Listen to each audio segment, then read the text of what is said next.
Seguimos con más de noticias Globovisión Salud. Ya vamos a tener, ahí tenemos a nuestro compañero Josué Llano, que ya nos acompaña para esta entrevista también. Vamos a estar hablando sobre herpes zóster. Vamos a hablar de este tema, también conocido de manera popular para muchas personas como culebrilla. Hoy, para hablar sobre este tema y además el abordaje científico, nos acompaña la doctora Yoxibel Lima, médico e infectólogo. Un gusto recibirla, doctora. Hola Daniela, mucho gusto. Gracias por acompañarnos otra vez. Muchas gracias. Vamos a hablar de este herpes zóster, de qué se trata y además el motivo de la aparición en nuestro cuerpo. Bueno, el herpes zóster pertenece a una familia de virus que se llama el virus de la varicela zóster, muy comúnmente llamado varicela, como sabemos la lechina, y el zóster es la culebrilla. Entonces, este virus engloba, esta familia de virus engloba justamente esos dos virus. Para que se produzca el virus del zóster, que es la culebrilla, primero tenemos que haber tenido una infección por varicela. La varicela es la lechina.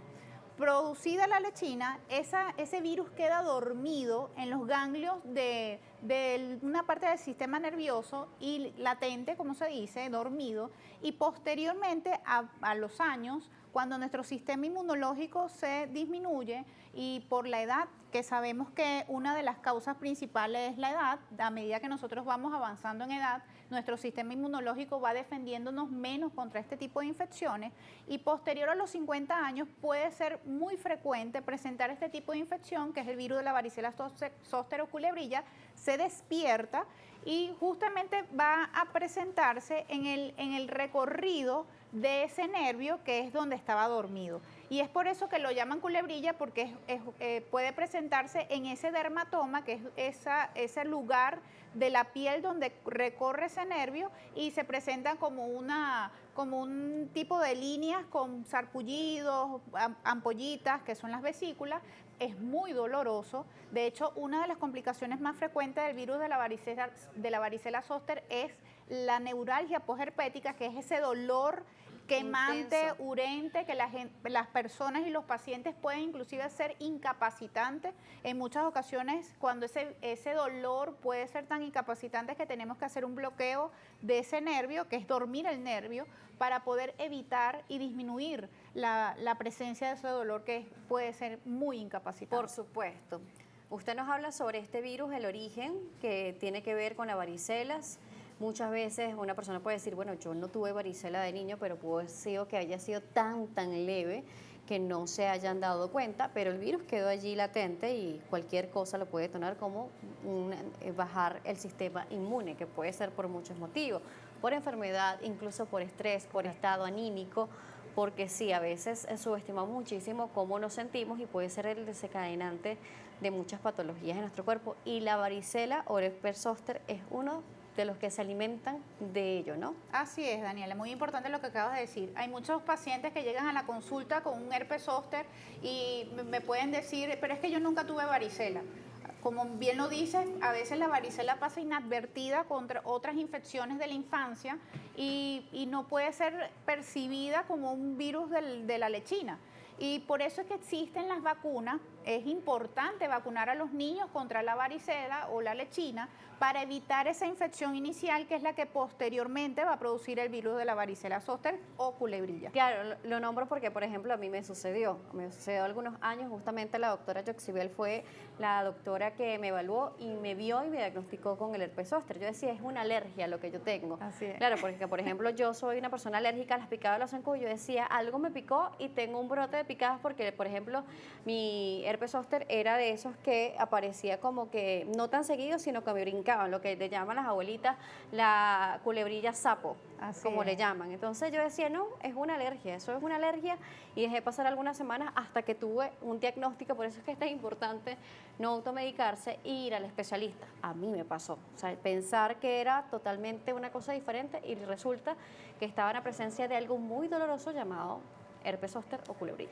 Y así como en tu caso, Daniela, fue causado por el estrés es uno de los factores importantes que puede hacer que nuestro sistema inmunológico se deprima, se disminuya, evite que nos defienda contra este tipo de infecciones y puedan aparecer, como el herpes zóster, pueden aparecer otros tipos de patologías o infecciones que pueden hacerse presentes justamente cuando disminuye ese sistema inmunológico que es el que nos defiende contra todo este tipo de patologías. Claro, yo empecé la entrevista diciendo que justamente vamos a hablar sobre el abordaje científico, porque sí existen muchas creencias populares y justamente ya Vince-Camero ya nos lo escribió, dice, es cierto que la culebrilla hay que rezarla. Hay muchas creencias populares, pero lo que sí es cierto es que existe una base científica que avala la aparición y que avala también el tratamiento. Vamos a hablar sobre el tratamiento. Así es, existen tratamientos para el virus del herpes zóster, son tratamientos antivirales. Los antivirales son justamente sustancias que van a combatir los virus.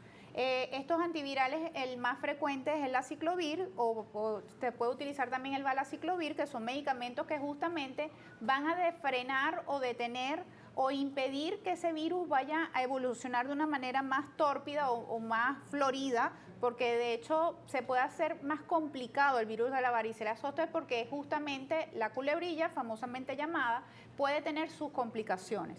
Entonces uno en ciertos casos cuando ve que un paciente tiene un virus que está siendo muy rápidamente presente en la piel y es un paciente que tiene un sistema inmunológico que está alterado, que está muy disminuido, es un paciente que puede complicarse, uno puede colocar tratamientos antivirales como estos dos que le acabo de mencionar. Justamente ahora dice, los antibióticos por acá. No, los antibióticos no son sustancias para los virus, los antibióticos conocidos como sustancias para combatir bacterias. El virus de la varicela zóster es un virus, como bien se llama, y es combatido con medicamentos antivirales, no con tratamiento antibiótico. Los antibióticos son para bacterias y los antivirales son para virus.